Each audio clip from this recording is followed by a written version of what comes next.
What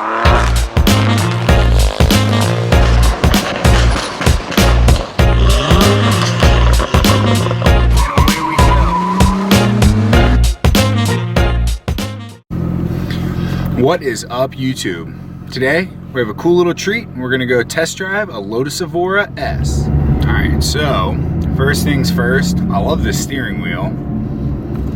We're gonna go put some gas in the car and we'll go cruise around for a little bit and get an idea of what it feels like to drive an Evora S.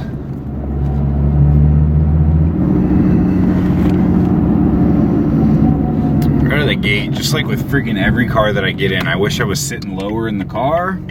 So I'm kind of slunched down in the seat. I don't know if the seats go up and down. I also don't want to move them, you know, as little as I can adjust them. But I feel like I'm sitting a little high in the car. My head kind of touches the ceiling. The gauges are a little harder to see than I would like. Dude, I have this problem in every car that I drive, so like, I'm not sure. All right, let's swoop in here and get some gas real quick.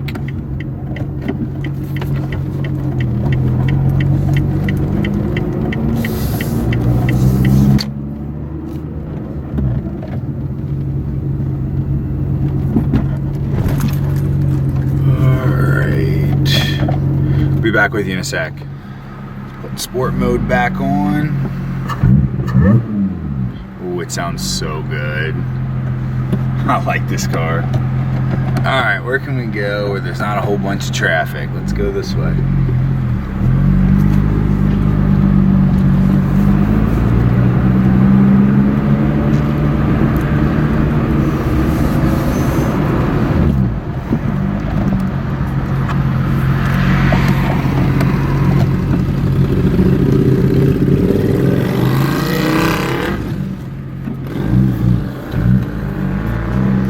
Leave the windows down so you guys can hear it a little bit.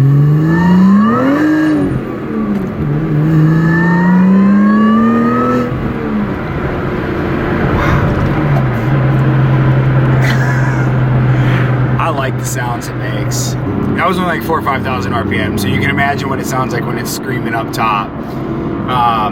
So this car's got an intake, which apparently makes a huge difference in the way the car sounds, at least the induction noise side of things, and then it's got an exhaust on it. So you get a slightly different sound from this car. I'll throw a little clip in of some standing revs.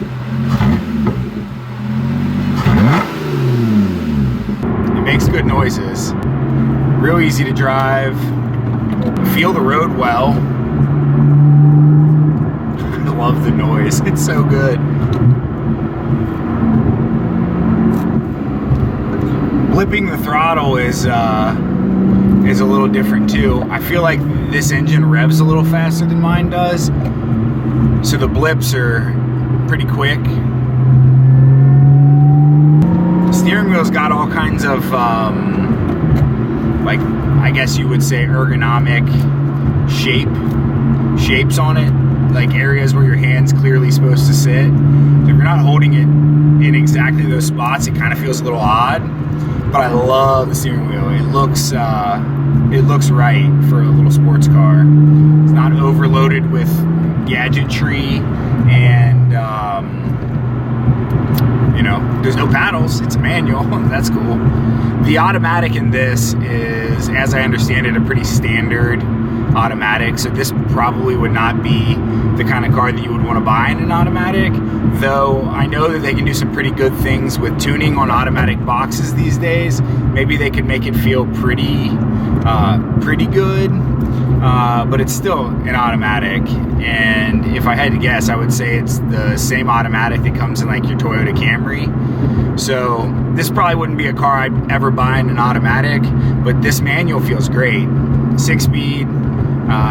You could never accidentally hit reverse because it's got a lockout and it's on the left side, kind of like a German car. I'm not sure the shift pattern on the Toyota, so I'm not sure like if this is the standard Toyota box or not, but it feels good, it sounds good, and it is good. Visibility out the back, not so great. I can see the engine cover, which looks fantastic, but like can't see much else out there. Side mirrors work well, so that's good. We're gonna get on it a little bit here.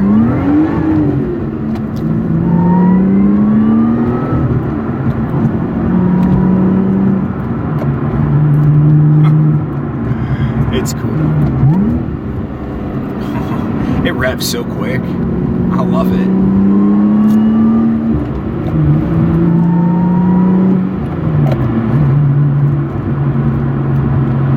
The shifter is super notchy. It'd be kind of cool if the throws were like really, really short. I'd imagine that's something that there might be an aftermarket for. It's pretty peaceful in here, honestly.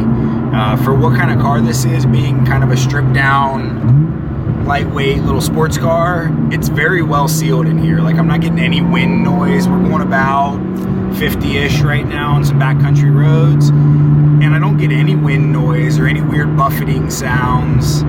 I get a little bit of motor noise. It's super plus. It sounds great, and you know, a little bit of the normal tire road noises that you hear in just about any car.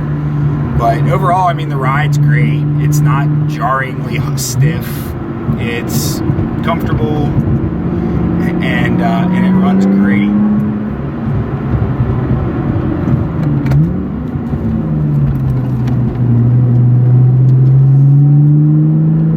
So this car has got the premium package, which comes with like a backup camera, an upgraded Pioneer stereo, and a handful of other things. It's got the sport package, which I can go over in some more detail later, like what all comes in these packages. And then it's got the black package, I think is what it's called, which is a staggered diameter, staggered width set of black wheels that look great on the car. And I think like the buttresses, kind of like what you would call the C/B pillar. This car's only got one pillar back there, so I guess they might just call it a buttress. But those are also black, so you get like a whole black roof. It looks great. It's a cool car, man. It's got traction control. We're not really messing with that. Not my toy. The fit and finish of the interior is really nice. It's very you know, full-scale manufacturer quality. Like in the past, there's been, you know, some of these boutique kind of auto manufacturers, like even Tesla, with as big as Tesla is. I mean, you hear tons of complaints about the quality of workmanship. I don't feel that at all in this interior. I mean, all the leathers are extremely nice. The fit and finish is really good. One weird thing about this car is there's no dead pedal. So when your foot's not on the clutch, you kind of have to, I guess, just set your foot behind the clutch, which is a little weird for me. You kind of get used to it pretty quick, and it doesn't feel so weird, but it's just odd not to have that place to put my foot.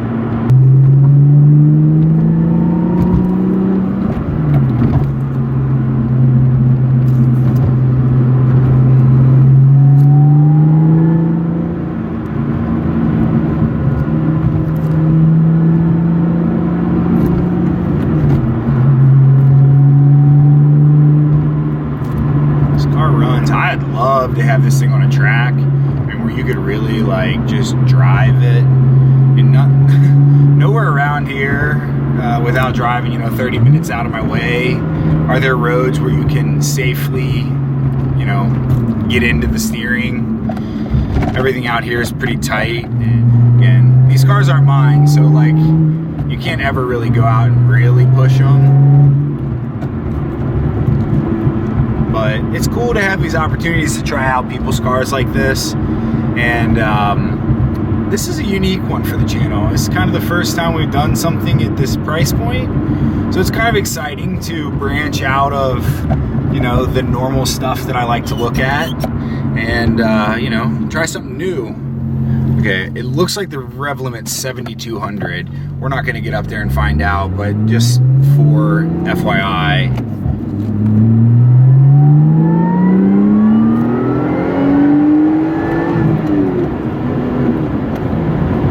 That's neat. So when you get up above 6, there's some lights just below, or just with inside the tachometer ring that start to light up. So I would imagine like you get total race car flashy status when it when you get to probably getting closer to the red line. Maybe they all start flashing at you, telling you it's time to shift.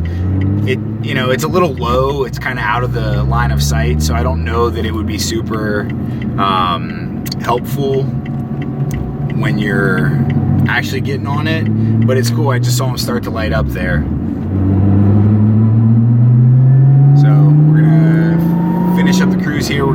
There's a little highway loop, so we can do some above 55, just cruise down the highway like 65, 70, and get a feel for the wind noise and or like tram lining or weird things that some cars do, and feel that out. So cruising down the highway, we're going 70, almost on the button right now. And again, it feels the same way it did on those country roads a second ago. There's no noise. This is just as sealed up tight as the 135. This car is also a 2+2, which can be incredibly more practical. If you have like little dogs, like I have 2 small dogs, and my 135 is not really a 2+2, but it kind of is, because the back seats are almost unfunctional, but they're perfect for the dogs. Or like if you were gonna go travel, you could set a suitcase back there easy. Actually, this car does have a trunk actually behind the engine that I believe, and don't quote me on this, but I believe you can fit at least 1 carry-on size bag in there, possibly more. That plus the 2 plus it being a 2+2 makes a huge difference in practicality. That makes something like this, honestly realistic as a daily if you wanted it to be.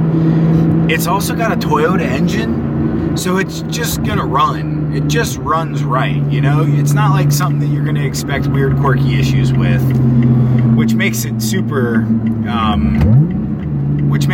comfortable to buy something like this and kind of just know that you can carefree drive it and not have to worry about rebuilds every 100,000 miles. Or I'm glad the rain held out. I got a little worried. I was planning on filming this video, and I know that this car is treated as a fair weather car by its owner, and it wasn't supposed to rain today, and then I got up this morning and it was kind of wet out, and I was like, oh man, is it seriously raining? Like, I'm not even gonna ask to do the video if it's gonna rain on me, because that's just not cool. But thankfully the rain has held out.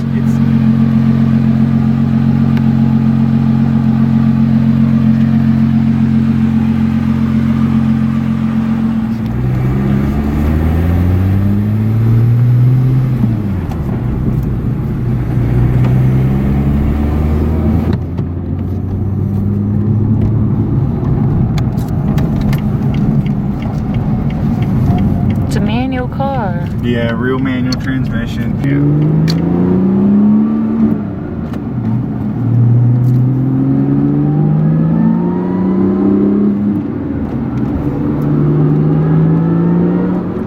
Makes different sounds than my car, doesn't it?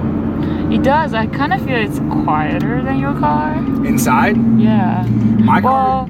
It feels like the sound of your car is more aggressive. Like this one's smoother. It is. This thing's got an incredibly smooth engine noise.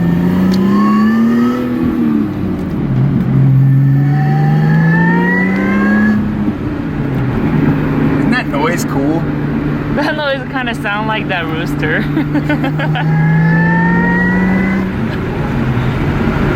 a very different sound from my car.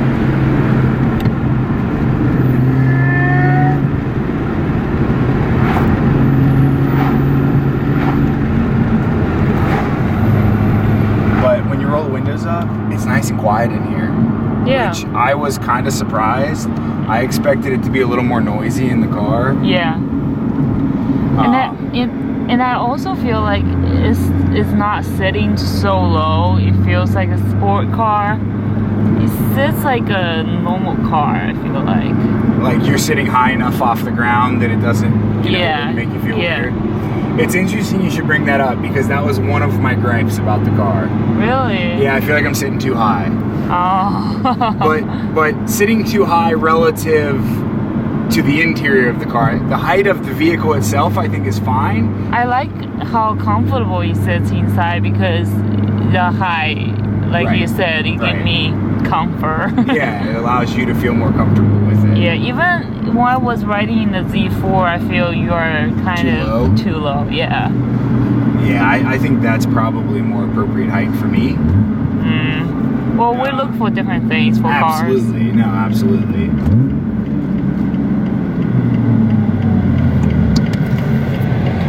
I heard this thing should perform good at a turn. Is that what it is? It is. There's not any turns around here to feel it out in, though. Uh-oh. I Bummer. can let you feel the power.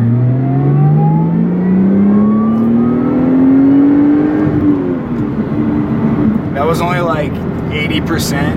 I don't want to rev it out a bunch. Yeah.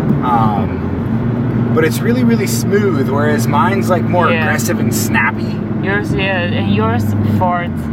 Mine farts, more. yeah, but that's based on my aftermarket tune. Oh. This one's not tuned, so like, if you liked that, I guarantee you could have this tuned to have that. Yeah. Or just tuned in general. This car would be way faster with a tune. I think. I don't know. I don't know much about the aftermarket on these cars. Out of all the cars I've ridden, I feel Tesla is definitely the fastest. When you stumble it hard, the initial acceleration. Yeah, that's very accurate. The electric car power is instantaneous. You get all the torque right at the beginning, which makes for an incredibly different driving experience, but kind of similar to how my car is, where it's got all that torque at the bottom end versus like this kind of having a very linear pull. The Tesla, even worse than my car, falls off on its face at the top end. So like when you stomp on it in my car pulls pretty hard up to 6,500 RPMs and tacks out at 7. Teslas don't have like traditional tacks being electric, but the way Teslas feel, you get a sudden surge and then it kind of gradually lets go you the whole time. Whereas like my car will pull pretty hard up to 65 and then it starts to fall on its face. But this car is a more gentle all the way through the RPM range, but it pulls all the way through the RPM range. So like it feels the same now as it feels at 65 or whatever, whereas my car pulls real hard from 1,500 to 4,000 or 5,000, and then it kind of gradually slows off, maybe slumping completely around like 6,500. But this pulls all the way to redline based on just the way the engine setup is. Oh, I forgot to turn sport mode on this time. I don't know how much of a difference that makes, but you didn't experience it with sport mode. It's fine. I experienced enough. Yeah. The noises are so cool. I would call this a semi-practical supercar. Yeah, it is semi-practical. That was kind of that was another point that I made when I was driving earlier. I mean, that plus the trunk makes this way more practical than a lot of the cars out there. So, cool experience, Lotus Evora S. Guys, don't forget to like, comment, subscribe. I'll catch you in the next one.